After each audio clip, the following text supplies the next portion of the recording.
From the pandemic to the protests, Portland has changed dramatically in the past year, and so has its reputation. This is not the city we once knew.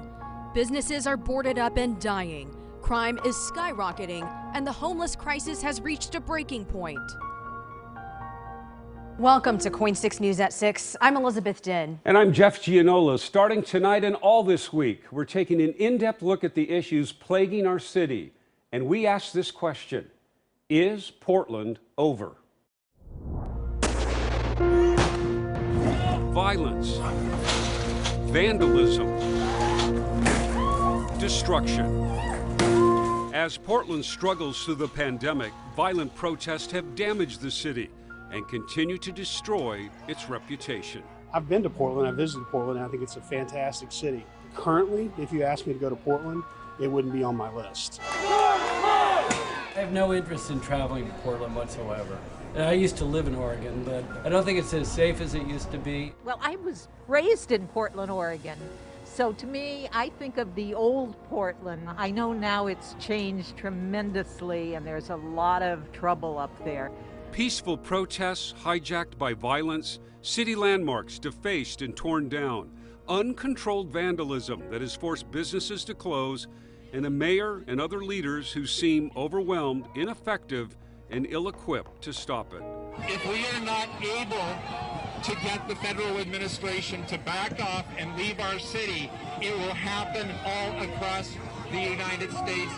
As Portland emerges from the pandemic, we're left with the downtown fenced off, boarded up, and dying.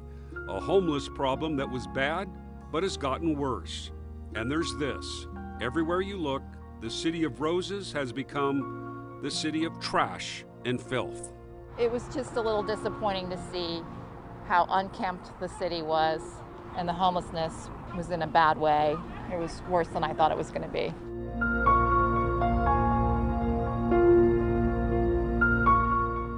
What's happened to our city, our downtown? Maybe you don't care what people in other parts of the country think.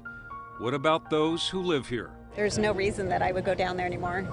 It looks sad. It's pretty sad what's become of downtown and the filth, and there's really no reason to go down there anymore, unfortunately. You see syringes and stuff left out, trash and stuff like that. The Portland that I see now is not the Portland that used to be. A lot of rioting, and the city itself has showed the signs of all the problems they've had there. The city just doesn't have a safe feeling when I walk through downtown anymore. And I do my best to deal with it, but sometimes I don't even want to come outside. Is Portland over? Can we reclaim and build back better? Wounds this deep will take a long time to heal.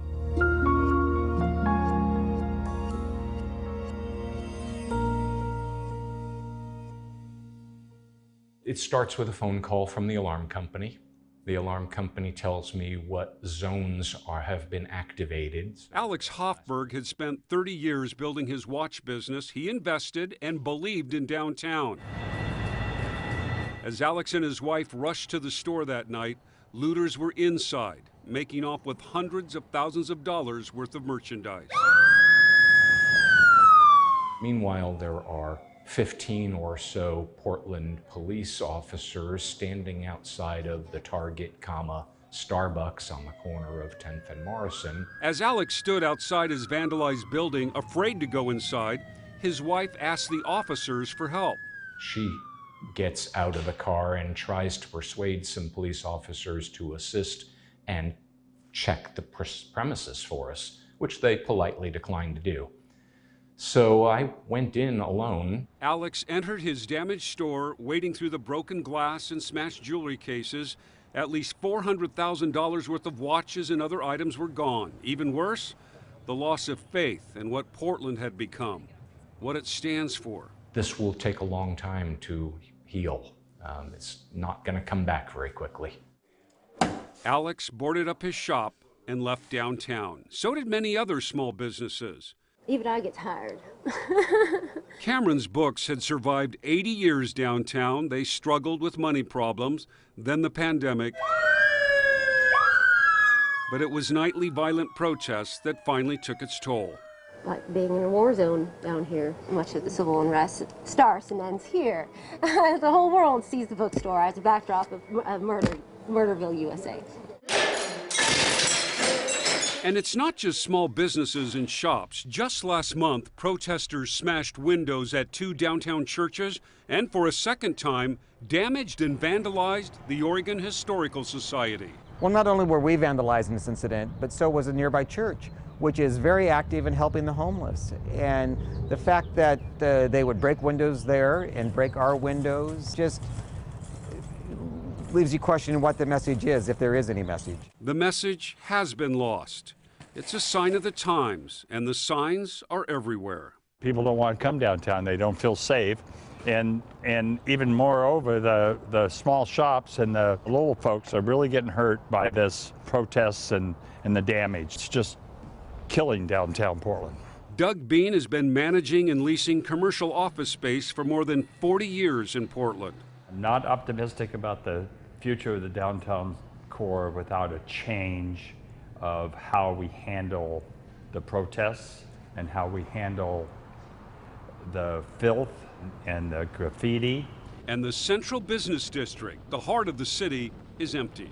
Portland's downtown commercial vacancy rate has never been higher. It's a staggering 17.5% and projected to keep climbing.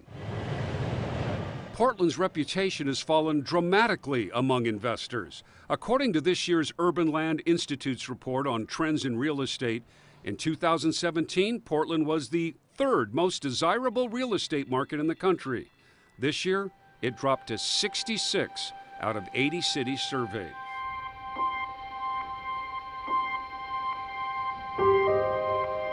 And it's not just the aftermath of the violent protests. During the pandemic, Portland's homeless population exploded onto city streets, and it continues to grow. Along with this, piles of garbage, trash, and graffiti. It's become an epidemic, spreading into neighborhoods. This is a stretch of Southeast Foster Road near 120th Avenue. Imagine you're picking up visitors here at PDX. They've arrived in Portland for vacation, possibly a business meeting. You head to the car to head into downtown.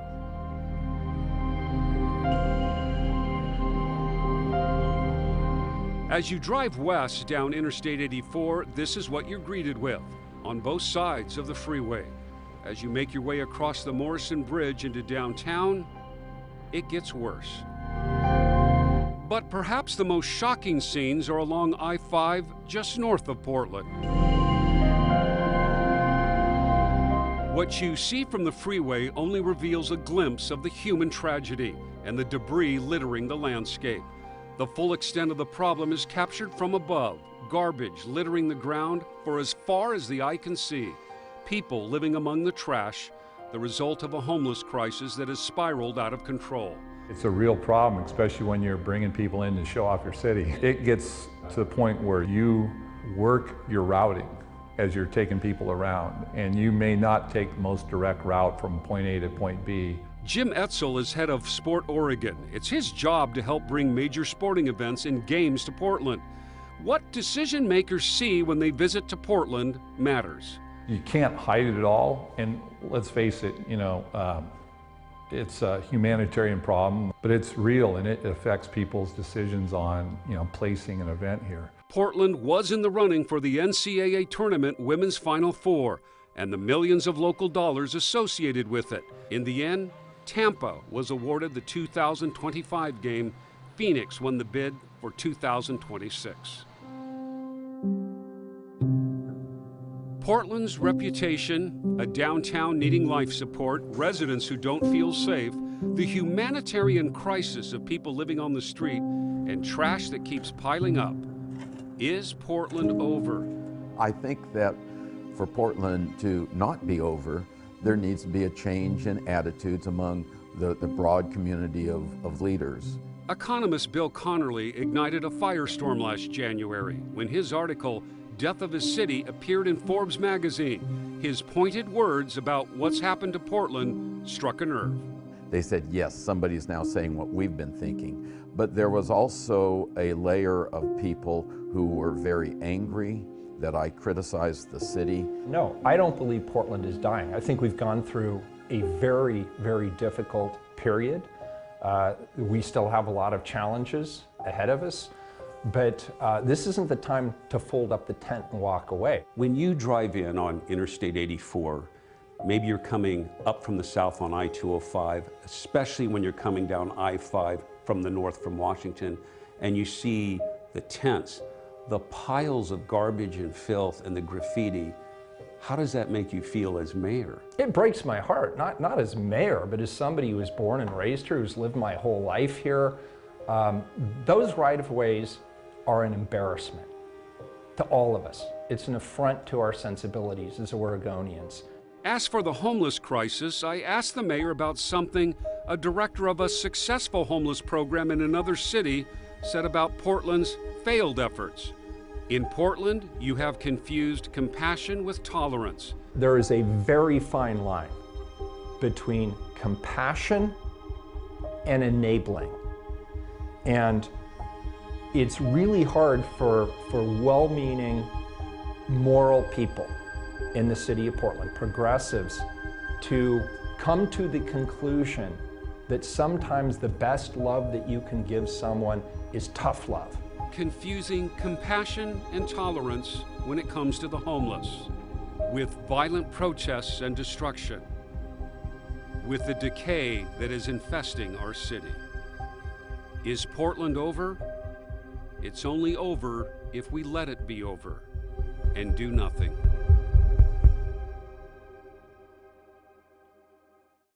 And that is part one of a look at our city. Is Portland over? A special series that continues to run all this week. Yeah, we take a deep dive into so many issues, as you mentioned in part one here. And coming up tomorrow at 6, that's when we take an in-depth look at Portland's long history of protests. This is not a new issue. And know that you can also go to KOIN.com right now to learn what locals are actually saying about the city's reputation. Plus, we have much more at KOIN.com.